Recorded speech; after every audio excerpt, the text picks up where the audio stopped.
kwa yote aliyotangulia. Tuhudumie sasa kwa yote katika somo hili tena, ili uzidi kutuandaa na kuzidi kutuimarisha kwa ajili ya kukulaki Bwana Yesu mawinguni, na zaidi sana kuonana nawe uso kwa uso tunapotoka duniani hapa baada ya kumaliza kazi. Karibu Roho Mtakatifu, kiongoza na kututia katika kweli yote, katika jina la Yesu. Amen.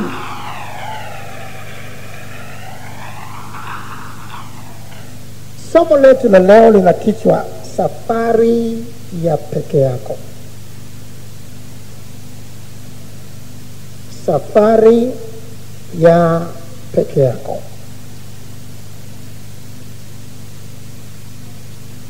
Safari ya peke yako.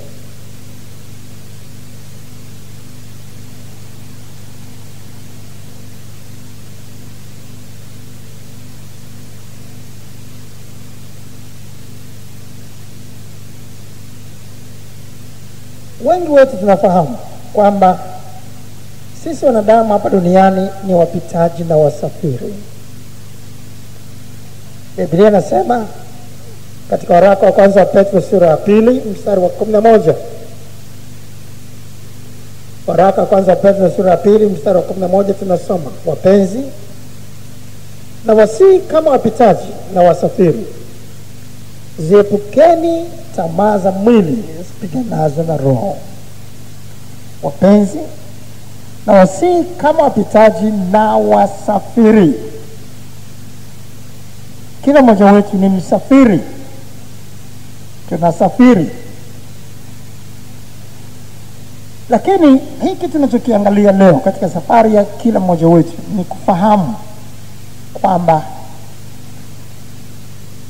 ni kweli ni wasafiri, ni wapitaji, ni wasafiri. Lakini hatuna budi kufahamu kwamba katika safari hii, tofauti na safari nyingine ambazo watu husafiri, kwa mfano katika basi kutakuwa na watu 10 kwa 10 katika basi moja. Katika treni kutakuwa na mamia kwa mamia ya watu katika treni moja. Katika gari dogo kutakuwa na watu kadhaa, labda 4, 5, 6 katika gari moja, wanasafiri pamoja. Lakini safari hii inayotajwa hapa kwamba sisi ni wapitaji na wasafiri ni safari ya tofauti sana. Ingawa tuko wengi hivi, ingawa tuko zaidi ya bilioni 7 katika dunia, lakini katika safari hii kila mmoja anasafiri peke yake. Wakati ulipokuja duniani, ulisafiri kutoka kule ulikokuwa peke yako,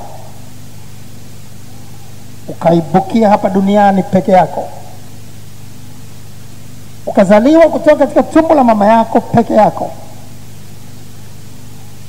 ukatoka kule ulikokuwa ukaja peke yako katika safari. Hata pale ambapo mlizaliwa mapacha, Mungu haruhusu mapacha watoke wote kwa pamoja. Kila mmoja anasafiri peke yake. Atatoka huyo peke yake, ataitwa kulwa. Atapata mwingine peke yake, ataitwa doto. Kwa sababu ni safari ya kila mtu peke yake. Na kama ulivyo peke yako, unasafiri tangu ulivyozaliwa peke yako, ulivyotoka kwenye tumbo la mama yako peke yako, ukatoka ulikotoka, ukaingia katika dunia hii, ulikuwa unaendelea na safari. Na umekuwa katika safari mpaka sasa. Siku inakuja ambapo utatoka vile vile katika dunia hii kama ulivyokuja, na utaendelea na safari kwenda katika ulimwengu mwingine baada ya kufa kwako. Na utatoka hapa duniani vile vile peke yako. Utatoka na mke wako, utatoka na mtoto wako, utatoka na baba yako, utatoka na mama yako, vile vile kama ulivyotoka tumboni peke yako, utatoka mwenyewe vile vile duniani.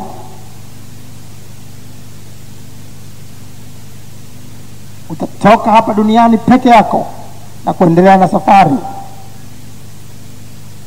kwenda kukutana na Muumba, kwenda kukutana na huyo ambaye atakuhesabu kwamba umeishinda safari yako, maana safari yenyewe ni mashindano.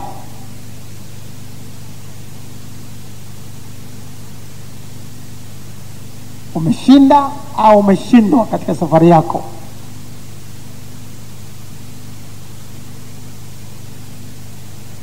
Ulikuja peke yako na unatoka peke yako. Wakati wa kuzikwa, utazikwa peke yako kwenye kaburi lako peke yako. Wengine watakuwa na kuangalia tu, kwa sababu ni safari ya kila mtu peke yake.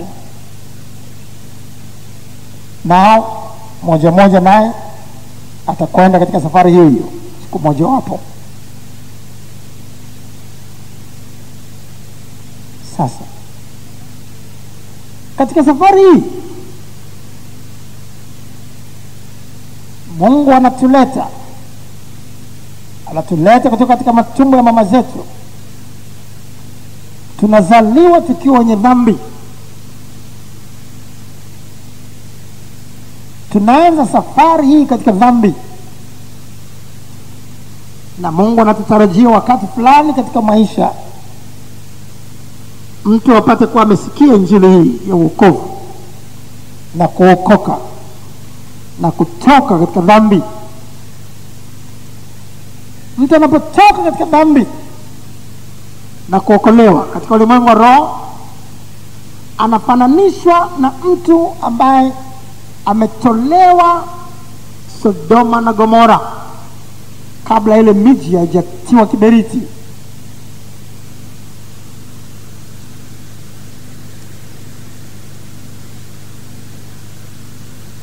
Kama ilivyokuwa Sodoma na Gomora, walivyokuwepo malaika walivyokuwa wanawahimiza wale na wale na wale, ondokeni hapa kwa sababu mahali hapa patatiwa moto na kiberiti.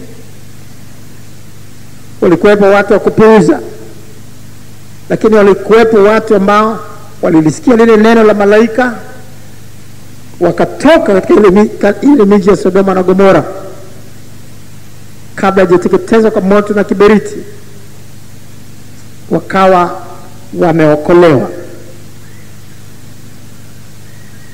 na wakaendelea na safari. Wakati ulipookoka kwa namna hiyo sasa,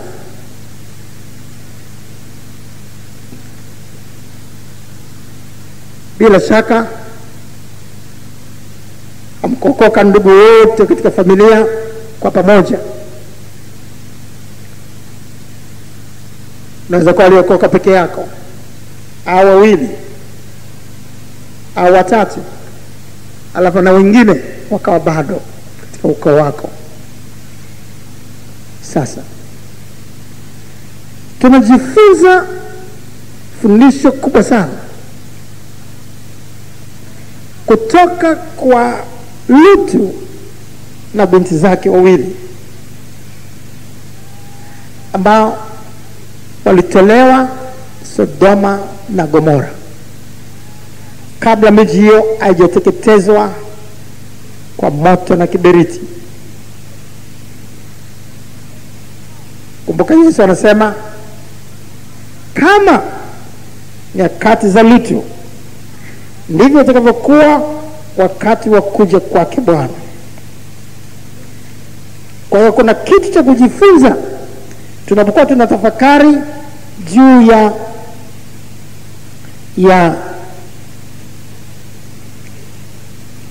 ya kuja kwake Bwana. Kuna kitu cha kujifunza sana kuhusiana na Lutu. Luka 17 Luka 17 mstari ule wa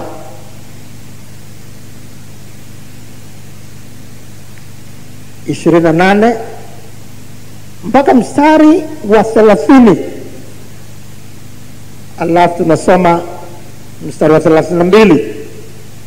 Luka 17 mstari wa 28 mpaka 30. Halafu tutasoma mstari wa 32 na kadhalika. Kama ilivyokuwa katika siku za Lutu. Angalia neno hilo, siku za Lutu. Na kadhalika, kama ilivyokuwa katika siku za Lutu. Walikuwa wakila na kunywa, walikuwa wakinunua na kuuza, wakipanda na kujenga, yaani wakifanya mambo yao yale waliyozoea. Lakini siku ile Lutu aliyotoka Sodoma, kulikuja moto na kiberiti kutoka mbinguni, vikawaangamiza wote. Angalia maneno hayo. Siku ile Lutu aliyotoka Sodoma, kulikuja moto na kiberiti kutoka mbinguni, vikawaangamiza wote.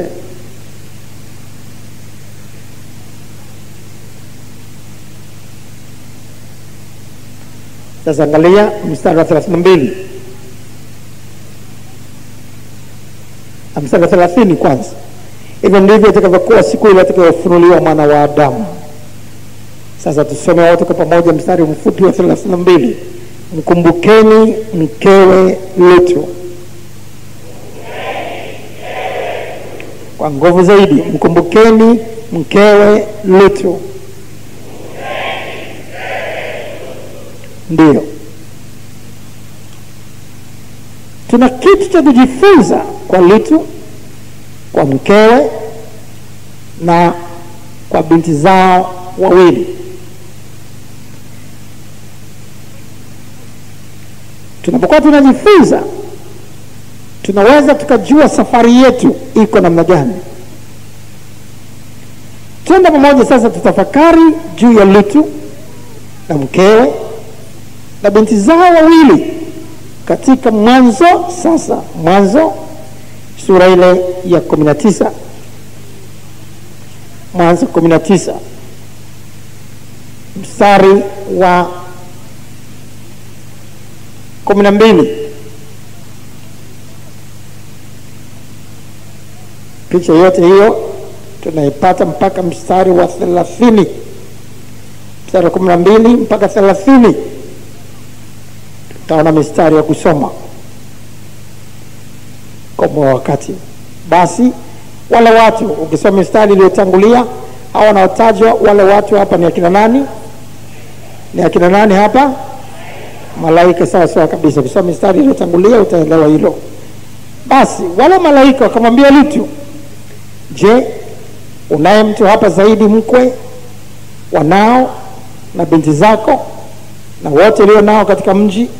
Watoe katika mahali hapa, maana tutapaharibu sisi mahali hapa, kwa kuwa kilio chake kimezidi mbele za Bwana, naye Bwana ametupeleka tupaharibu. Lutu akatoka akasema na wakweze waliowaposa binti zake. Tuseme wote, wakweze waliowaposa binti zake. Ndio, binti zake Lutu walikuwa binti wawili, na hawa binti walikuwa wameolewa, na wote walikuwa ndani ya Sodoma. Sasa wakwe zake Lutu ndio wanaozungumzwa hapa.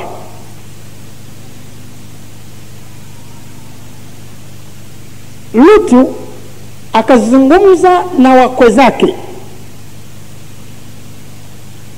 wanaume hawa waliooa binti zake wawili. Anawashawishi watoke Sodoma pamoja naye.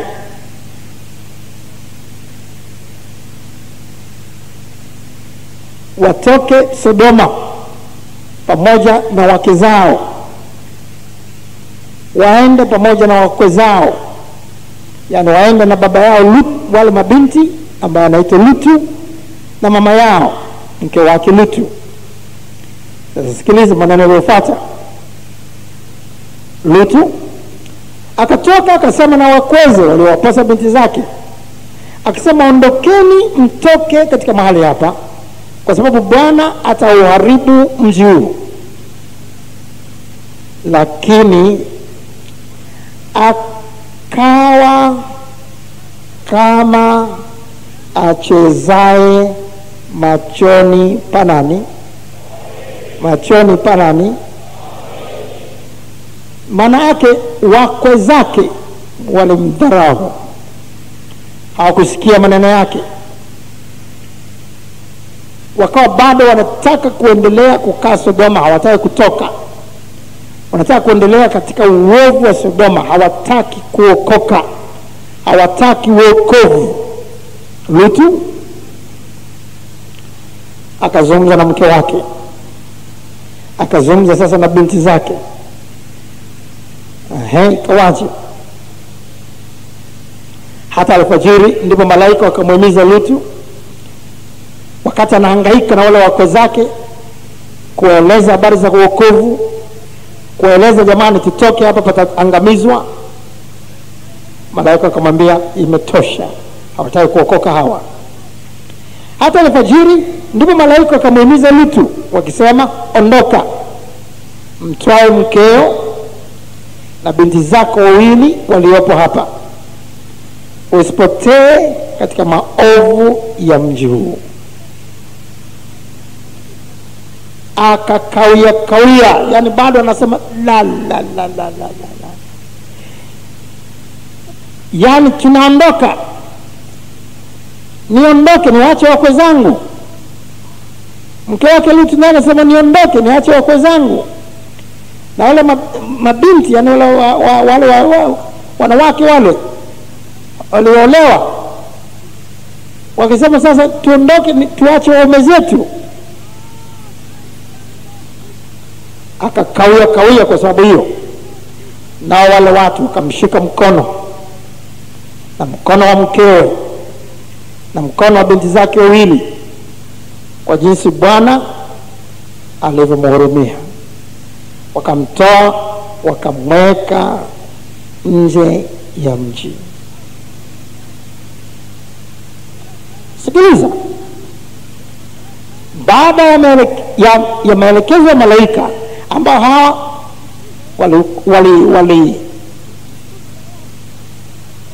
waliwatoa waliokuwa tayari kuokoka, kuna kifundisho kubwa hapa. Wale binti wawili wakakubali kutoka Sodoma na kuacha waume zao Sodoma. Kila binti, kila yule mwanamke katika wale wawili, watoto wake Lutu wale wa kike, akawa tayari kutoka Sodoma na kuacha waume zao.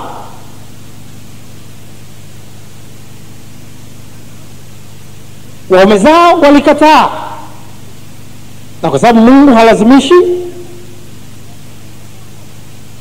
Lutu alipokuwa anaendelea kuwashawishi, kama imetosha, muda umekwisha, ataka kuokoka waache.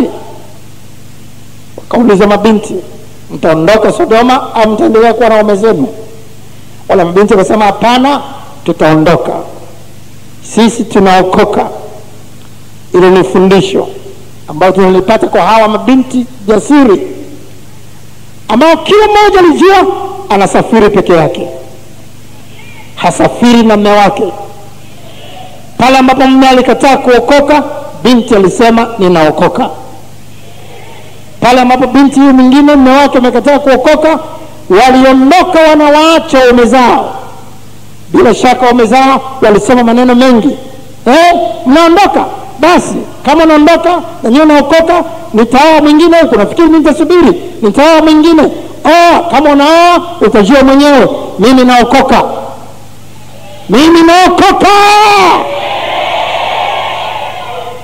Wewe ulivyookoka, ukawa umeokoka wakati mume wako hajaokoka, ukawa umeokoka wakati baba yako hajaokoka, wakati umeokoka wakati mama yako hajaokoka, wakati umeokoka, wakati kaka yako hajaokoka, wakati umeokoka, wakati huyu ndugu yako hajaokoka, ukaondoka, uliondoka Sodoma kama mabinti yao. Uliondoka Sodoma kama mabinti yao. Kwa kujua au kwa kutokujua, ulikuwa katika safari ya peke yako. Ulikuwa katika safari ya peke yako. Wakati wote kumbuka, ulikuja duniani peke yako na utatoka duniani peke yako. Ulikuja katika tumbo la mama yako peke yako. Ulisafiri kutoka ulikotoka, ukazaliwa peke yako, na utatoka duniani, utakufa peke yako, utazikwa peke yako. Mabinti hawa kila mmoja akatoka. Lutu anatoka na mke wake anatoka, na mabinti wawili wanatembea. Sasa malaika wanatoa maagizo haya. Sasa malaika wanatoa maagizo haya katika mstari ule wa 17. Ikawa walipomtoa nje, mmoja alisema, jiponye nafsi yako, usitazame nyuma, wala usisimame katika ile bonde popote. Ujiponye mlimani, usije ukapotea. Kila mmoja akapewa maelekezo. Umetolewa hapa katika wokovu, tembea peke yako. Na angalia, haya maelekezo ni ya mtu mmoja mmoja binafsi. Haya maelekezo hayatolewi kwa wote. Hayasemi hapa ikawa walipowatoa nje. Inasema hivyo? Inasemaje? Sema kwa nguvu kama unasoma. Ikawa walipomtoa nje, mmoja alisema, inaandikwa jiponyeni nafsi zenu. Maneno yanayofuata yanasema msitazame nyuma, wala msisimame katika ile bonde popote. Mjiponye mlimani, msije mkapotea. Maandiko yanasemaje? Walisemaje? Piga kelele. Yanayofuata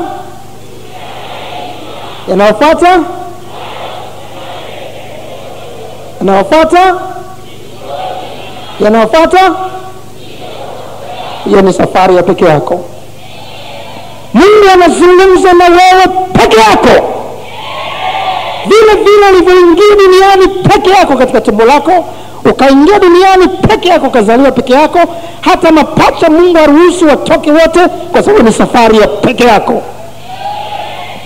Si kwa sababu watu ni mapacha wanakufa kwa pamoja. Kila mmoja peke yake anaweza kufa kuwa doto amebaki, hata kama ni mapacha wanaofanana. Ni safari ya peke yako. Katika kaburi, hata kama ni kuwa na doto, hatuwaziki kaburi moja, hata kama angekufa siku moja. Kila mmoja safari ya peke yake. Kila mmoja katika jeneza la peke yake.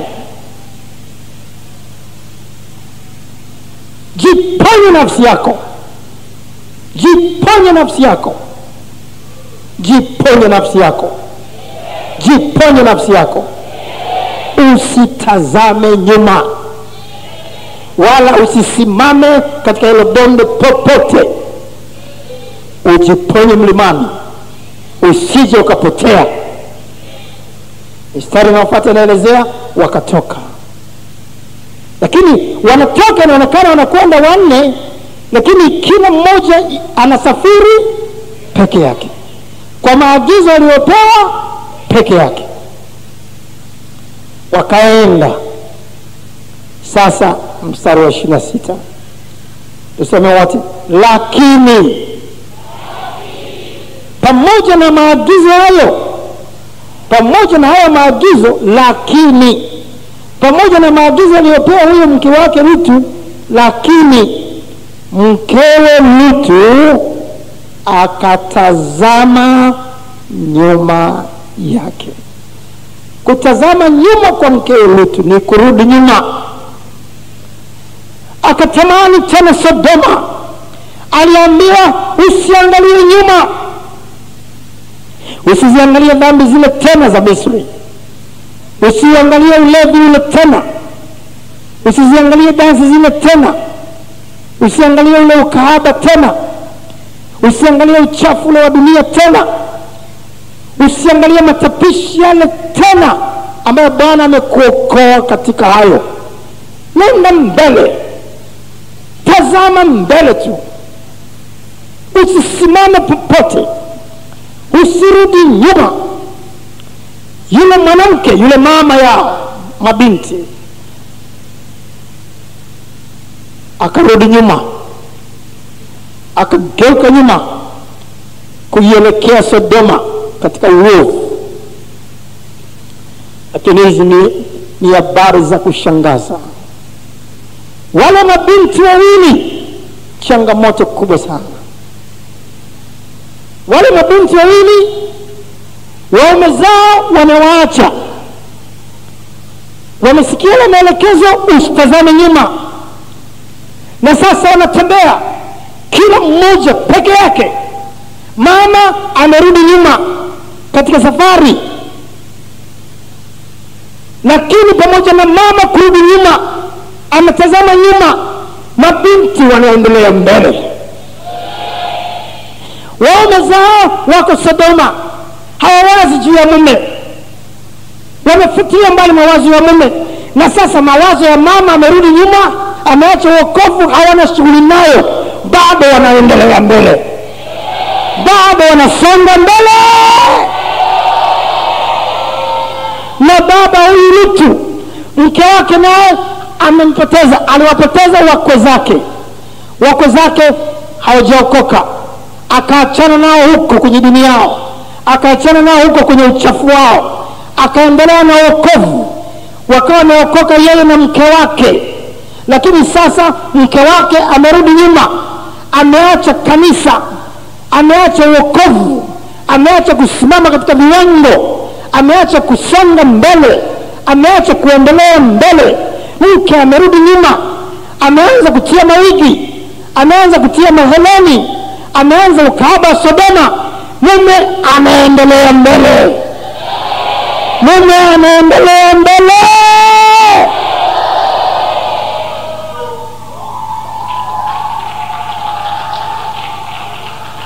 Ndugu zangu, hii ndio safari ya peke yako.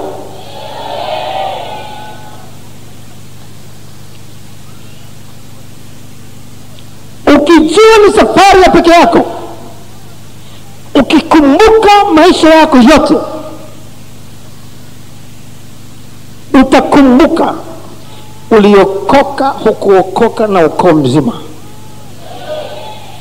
Siku uliamua ukaokoka wewe, dada yako hajaokoka, kaka yako hajaokoka, mume wako hajaokoka, labda mke wako hajaokoka, labda baba yako hajaokoka, mama yako labda hajaokoka.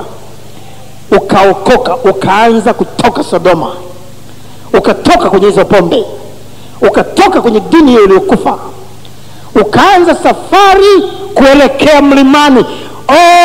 Tunaenda kwenye mlima wa Mungu, tunaendea mlima Sayuni. Ukaanza kwenda mlimani, ukaanza kwenda mlimani, ukaanza kwenda mlimani. Ukaja na mke wako hapa kanisani, mkao umeokoka wewe na mke wako. Lakini baadaye mke wako akaona, akachoshwa na vilemba, akachoshwa na kukaa bila heleni na mikufu, akachoshwa kukaa bila wigi, akachoshwa kukaa bila kuvaa suruali mwanamke. Akasema, mume wangu, basi sitaki tena wokovu, ninaenda kwa nabii fulani ambaye anasema hakuna nitatize mambo haya, mambo ya Kakobe, hapana, yametosha, siwezi kuendelea nayo. Mume akasema, mke wangu, shauri yako, mimi ninaendelea full gospel, hakuna kunitoa hapa. Ukaendelea kusimama peke yako, ukaendelea na safari peke yako. Labda ni mama, umeokoka wewe na watoto wako, mkao hapa. Wewe mama, watoto wako wako hapa, wote mko kanisani pamoja. Mtoto wa kwanza akawa haji, ukasema kama mtoto uji, ninaendelea pale. Watoto wote wakakuacha. Wewe mama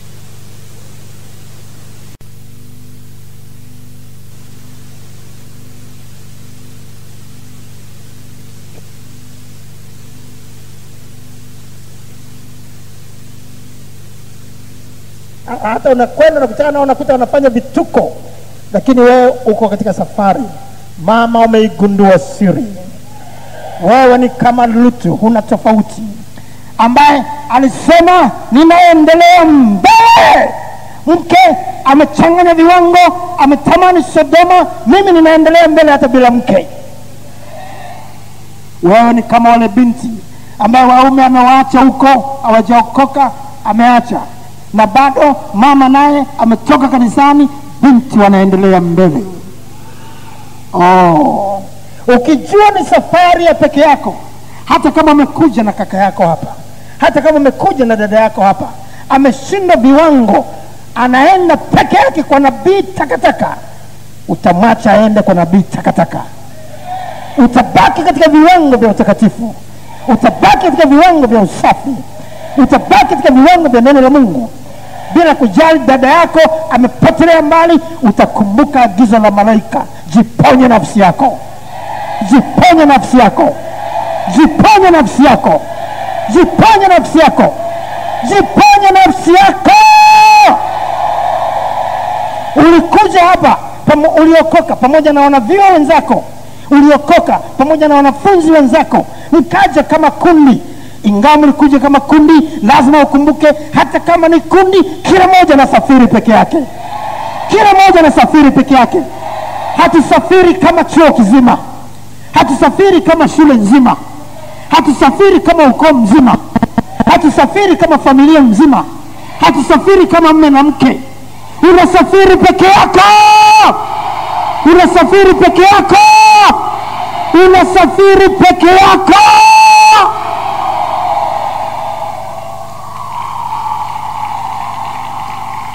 Ukikutana na hao ambao wamegeuka nyuma, wanaangalia Sodoma, wanageuka nyuma, wanaangalia Sodoma, wanakuambia ndugu yangu bado uko pale, bado uko pale, wajibu ni safari ya peke yangu, ni safari ya peke yangu, ni safari ya peke yangu. Nani alikuambia ninasafiri na wewe? Muulize hivyo. Nani alikuambia ninasafiri na wewe? Mimi sisafiri na wewe, ninasafiri peke yangu, ninasafiri peke yangu. Mwambie wale mabinti kasome waambie kasome katika Mwanzo. Wale mabinti waliwaacha umezao Sodoma, walimwacha mama yao waliporudi nyuma, lakini wao waliendelea, waliendelea, waliendelea.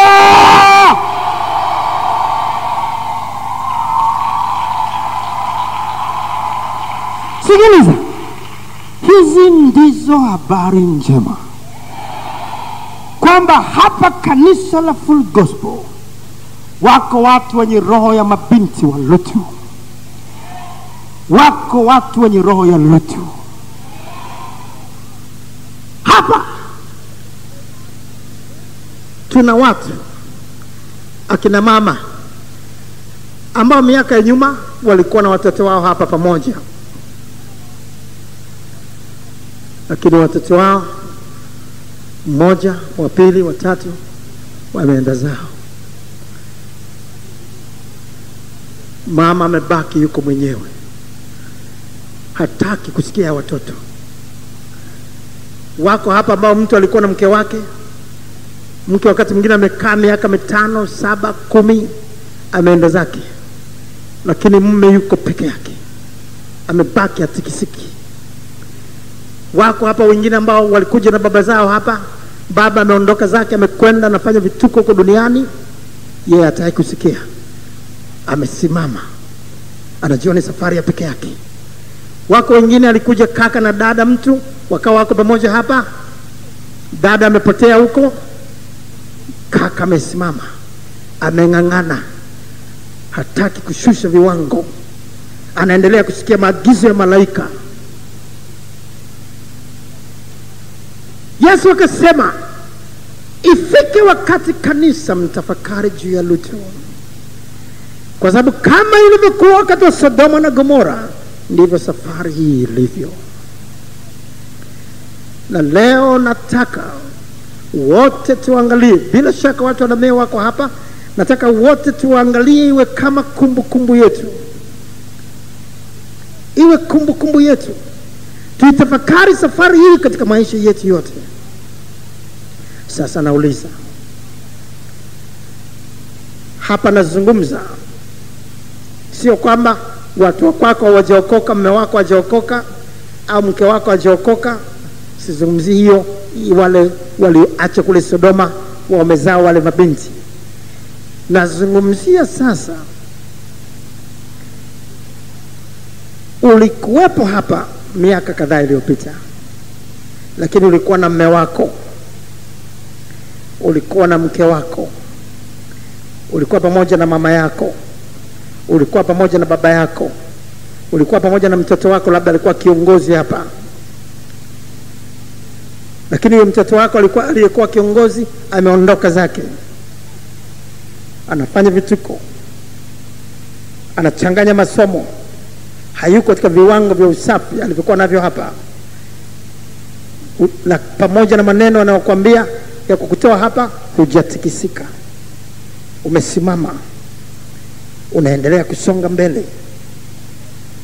Kama ni wewe ambaye ulikuwepo hapa, narudia tena, na huyo uliokuwa naye ndugu wa karibu, mume wako, mke wako, mtoto wako, baba yako au mama yako, nazungumzia hawa: baba, mama yako, mtoto wako, kaka yako, dada yako.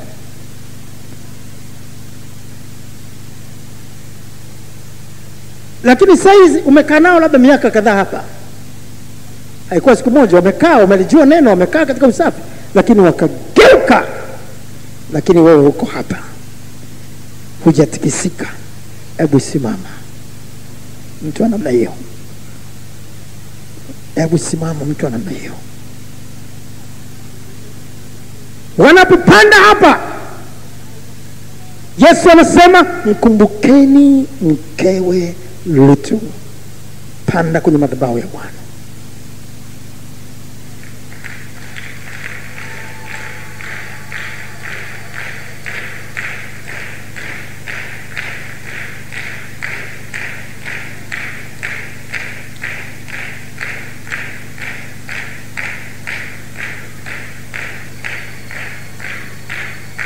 Ongeza makofi hayo.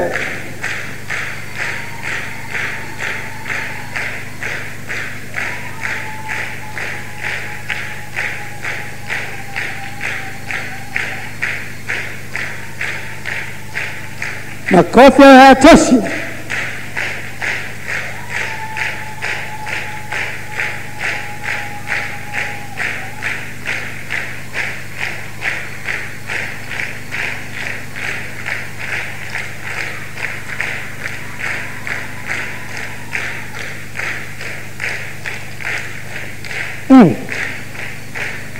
Mambo ya ajabu sana. Sijui kama wote wamenielewa, mbona wengi sana. Wewe ulikuwa na nani hapa? Nilikuwa na watoto wangu wawili. Mmoja alikuwa anaitwa Ikupa, mwingine anaitwa Josen. Wamegeuka nyuma, wao huko hapa. Kwa mfano wale alikuwa kiongozi wa kanisa la nyumbani. Mmoja alikuwa kiongozi wa kanisa la nyumbani, ameenda zake, yeye yuko. Wewe umenielewa. Ulikuwa na nani hapa? Nilikuwa na watoto wangu wawili, Tuzie na Maria. Wamegeuka, wameenda zao. Wewe huko hapa. Wewe ulikuwa na nani? Nilikuwa na mtoto wangu, yeye ndiye aliyetangulia kuokoka. Yeye ndiye aliyetangulia kuokoka, akakufanya na wewe uwepo, mkawepo hapa. Na alikuwa amesimama vizuri. Kama vizuri sana. Ameenda zake. Anachanganya masomo kule. Wewe umeng'ang'ana. Jipange nafsi yako. Ulikuwa na nani hapa? Mimi nilikuja na watoto wangu wawili. Mmoja akaondoka ameenda zake, tumebaki wawili. Mmoja ameenda zake. Mmoja ameenda zake. Na huyu ambaye uko naye hapa yuko leo yupo? Kwa leo hayupo, yuko shuleni. Yuko shuleni, chuoni. Jiponya nafsi yako. Ulikuja, ulikuwa na nani hapa? Nilikuwa na watoto wangu wawili, Neema na Happy, wakashindwa viwango, wakarudi nyuma, wanavaa suruali na mawigi, mimi nimeachana nao. Wanavaa suruali na mawigi watoto. Mama nasema havai suruali mtu hapa, havai wigi hapa, mtajua wenyewe, anafuata maagizo ya malaika. Piga kelele, sema haleluya. Yesu akasema kama ilivyokuwa wakati wa Sodoma, ndivyo itakavyokuwa siku za mwana wa Adamu. Ndizo hizi unazoziona. Hizi ndio siku za mwana wa Adamu. Hizi ndio siku za mwana wa Adamu. Haya, ulikuwa na nani hapa? Mimi nilikuwa na kaka zangu wawili, mmoja alinishuhudia kuja hapa, nikawa naye hapa, na baadaye saizi amesharudi nyuma, na wote wawili wamesharudi nyuma, lakini bado mimi naendelea kusonga mbele. Walikushuhudia ndio kaja hapa? Yeah. Wao wakarudi Sodoma. Wakarudi Sodoma. Lakini wewe hautoki hapa. Sitoki hapa mpaka Yesu anikute hapa hapa.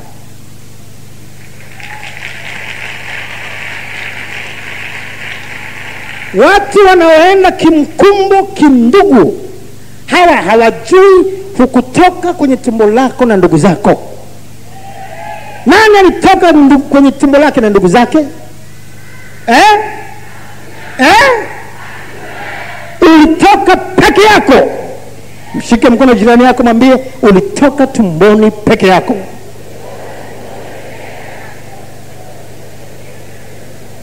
Mwambie vile vile utakufa peke yako.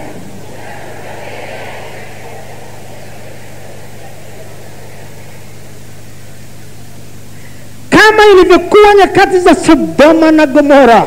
Wanaume niambieni, mume ambaye ulikuwa na mke wako hapa lakini mke hayuko, sema niambie. Ndio. Ulikuwa na nani hapa? Nilikuwa na mke wangu. Mke wako? Ndio. Alikaa kwa muda hapa? Ndio. Alikaa katika viwango? Ndio. Na nimefunga ndoa naye hapa mwaka. Ulifunga naye ndoa hapa? Ya. Mwaka gani? 84. 2004 ulifunga naye ndoa hapa? Ya. Akawa amekaa kwenye viwango? Kwenye viwango. Sasa anafanya vituko? Anafanya vituko huko. Lakini wewe hutoki hapa? Toki. Kama ilivyokuwa nyakati za Sodoma, ndivyo ilivyokuwa nyakati za sasa za mwana wa Adamu. Amefunga naye ndoa hapa. Mwanamke ameitamani Sodoma.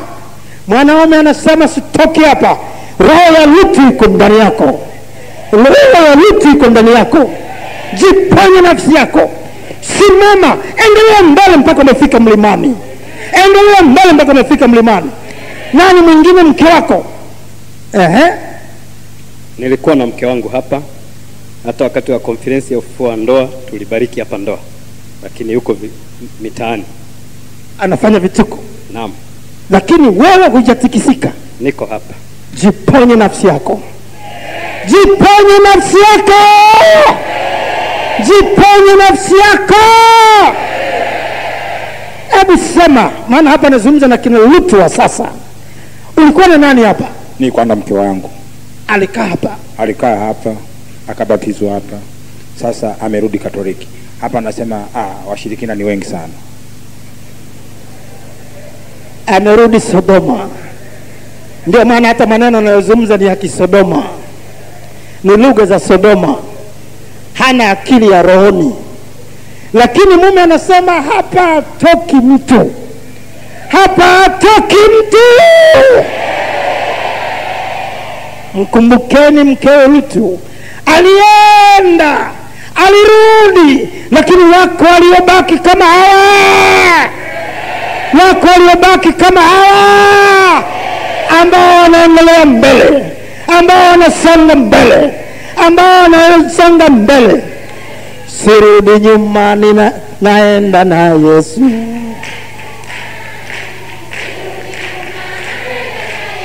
Ewe shetani wewe, ewe shetani, imba iyaya Lutu, imba iyaya, imba iyaya Lutu, imba iyaya, imba iyaya Lutu, imba iyaya, Amen. Wanawake wanafanya vituko, waume zao wanasema hatoki. Nani mwingine? Ulikuwa na nani hapa? Na mke wangu. Alikaa kwa muda hapa? Nilimkuta mimi hapa. Ulimkuta wewe hapa? Ndio. Sasa anafanya vituko. Yuko mitaani sasa. Yuko mitaani. Ndio. Mitaa ya Sodoma. Sodoma. Lakini wewe uko hapa. Niko hapa. Wewe ni Lutu. Wewe ni Lutu wa sasa. Mwingine zungumza. Ndio. Nilikuwa na mke wangu. Ulikuwa naye hapa? Ndio. Alifikia mpaka kutenda kazi. Alifikia mpaka kuwa mtenda kazi? Ndio. Yuko wapi sasa? Yuko kwa nyuma. Yuko Sodoma. Sodoma. Anafanya vituko vya Sodoma. Ndio. Lakini wewe umeng'ang'ana hapa. Niko hapa. Wewe ni Lutu. Wewe ni Lutu. Makofi kwa Lutu wa leo.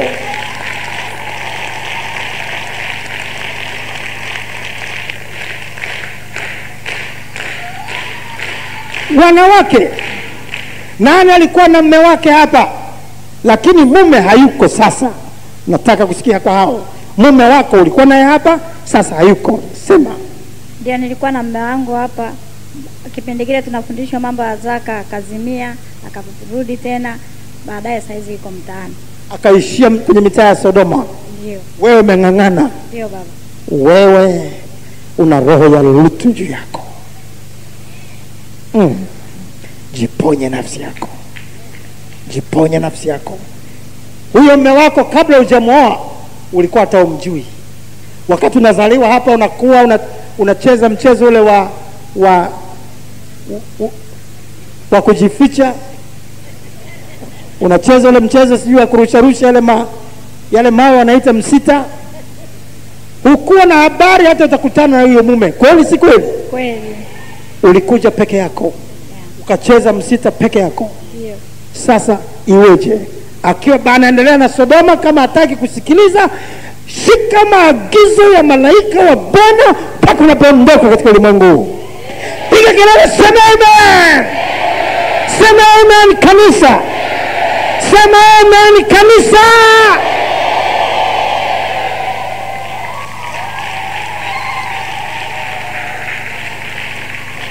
Unamuona Kakobe. Kakobe yuko hapa kwa sababu siku zote mimi najua, mimi kama mtumishi ni safari ya peke yangu. Kama wahubiri wenzangu wote Dar es Salaam, Tanzania, dunia wanahubiri mawigi, hakuna matatizo. Mimi nahubiri mawigi sawasawa na funza wa chooni. Sijali mhubiri ule hahubiri. Kakobe kama Kakobe peke yangu ni safari ya peke yangu. Ni safari ya peke yangu. Ni safari ya peke yangu. Ukiwa ni mhubiri ni safari ya peke yako. Hawendi na wahubiri wengine. Wakati wa kufa unakufa peke yako. Mhubiri peke yako. Kila mtu atauchukua mzigo wake mwenyewe.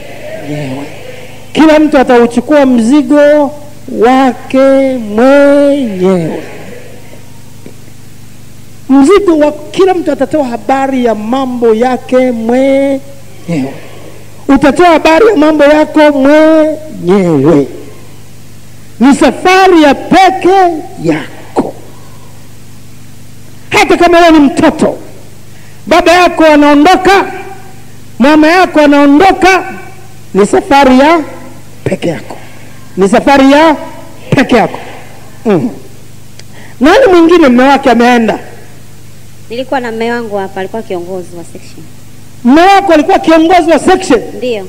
Mtu mzito kabisa. Ndio. Akaenda zake. Ameenda na mke mwingine. Ameenda na ana mke mwingine. Ndio shughuli za Sodoma. Sodoma ndio shughuli zao. Lakini huyu amejiponya nafsi yake. Wewe na roho ya Lutu juu yako. Tabasamu. Tabasamu. Hii ni safari ya peke yako. I'm so proud of you people. Ninaona fahari juu yenu. Ninyi mna roho ya Lutu juu yenu.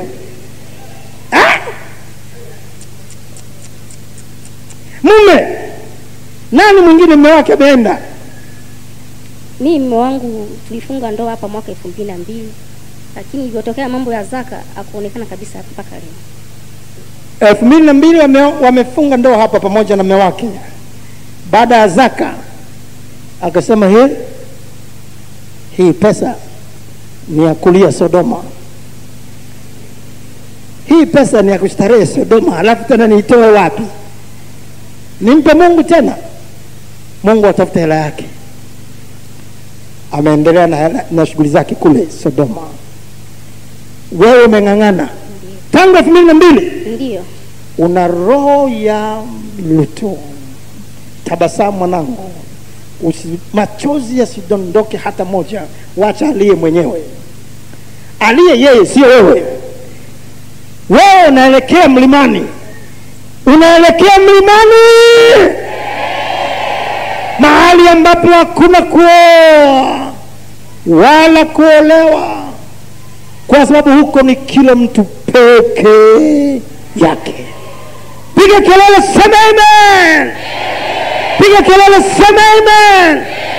Piga kelele, sema amen.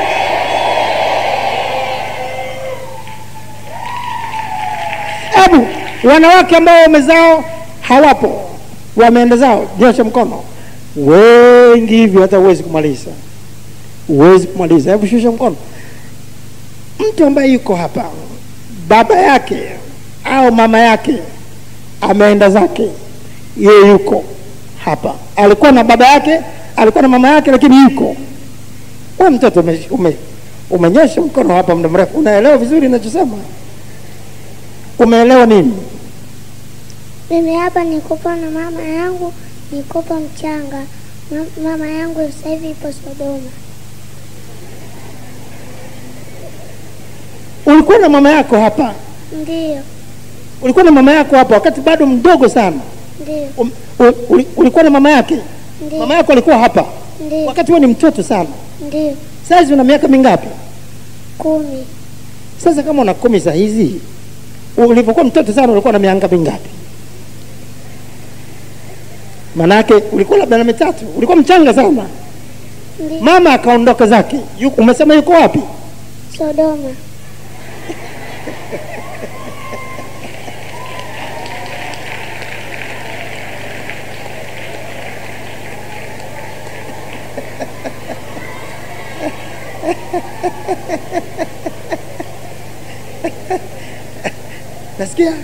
Nasikia mama yuko Sodoma, mtoto wa miaka 10 yuko hapa, ameng'ang'ana. Mama ameenda, mimi siendi. Mama anahangaika, mwanangu, mama nakuacha, mimi siendi. Mama ameanza kuvaa vitu vya ajabu ajabu. Ndio. Anavaa vitu vya ajabu ajabu. Ndio. Kama nini? Anavaa vitu vya ovyo ambavyo sio kama vya hapa. Sodoma.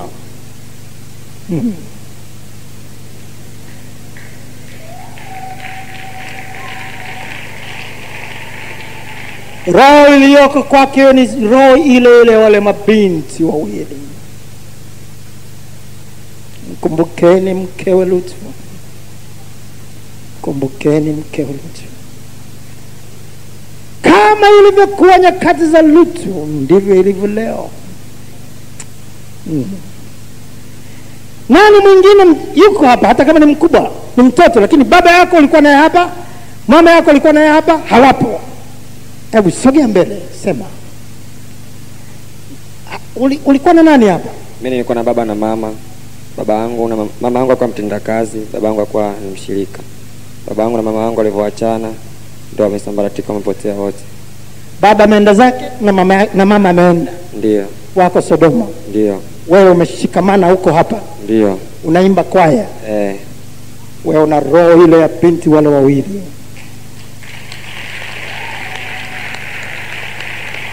Songa mbele mwanangu.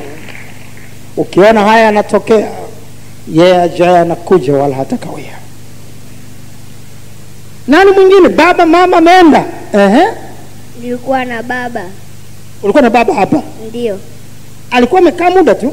Ndio. Alikuwa tena kufundisha na wewe maneno ya Mungu? Ndio. Lakini ameenda. Ndio. Yuko wapi sasa hizi? Sodoma. Baba yuko wapi? Sodoma.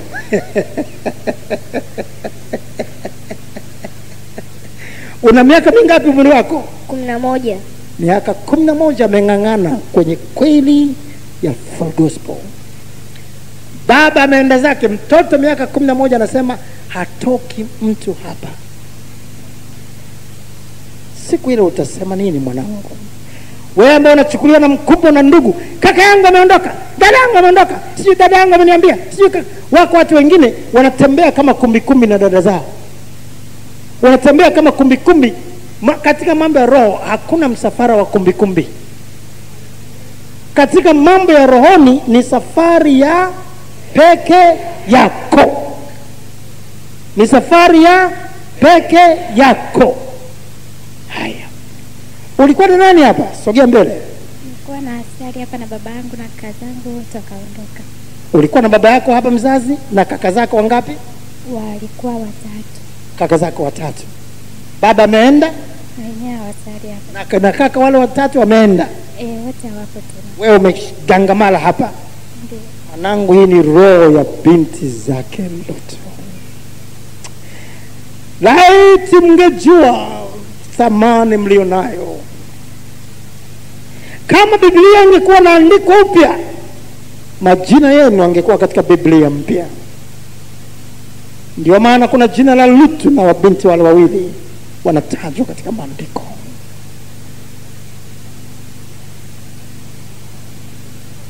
Wakati wote, hata ukikutana na magumu, hata ukikutana na mazito, imba, jifariji kwa wimbo huu. Sirudi nyuma, naenda na Yesu.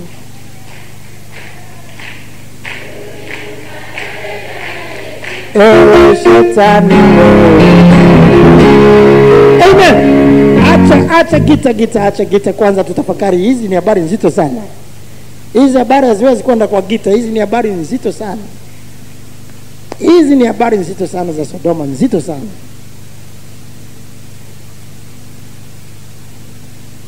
Wakati wote unakumbuka, sirudi nyuma, ninaenda mlimani. Ninaenda mlimani. Ninaenda mlimani. Ninaenda mlimani. Ninaenda mlimani. Ninaenda mlimani. Songa mbele mwanangu, tulipotoka ni mbali kuliko tunakokwenda. Itatufaidia nini tukipata ulimwengu wote na kupata hasara ya nafsi zetu? Itatufaidia nini? Tungepata yote ya dunia hii halafu tukapoteza yote, itatusaidia nini? Hakuna faida.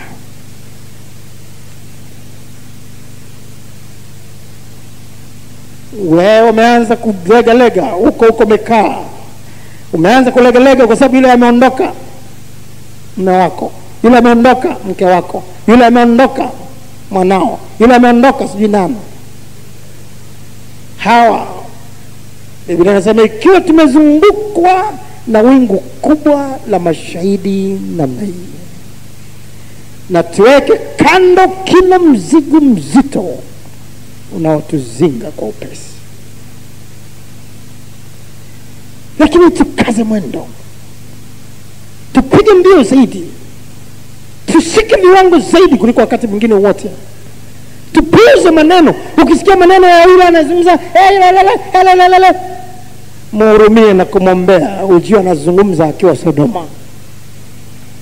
Muhurumie na kumlilia kwa maombi, ujue sio yeye.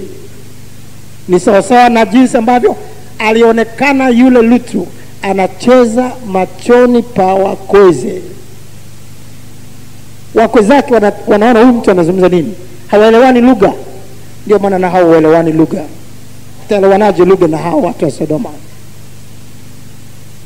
Lakini wewe jiponye nafsi yako. Jiponye nafsi yako.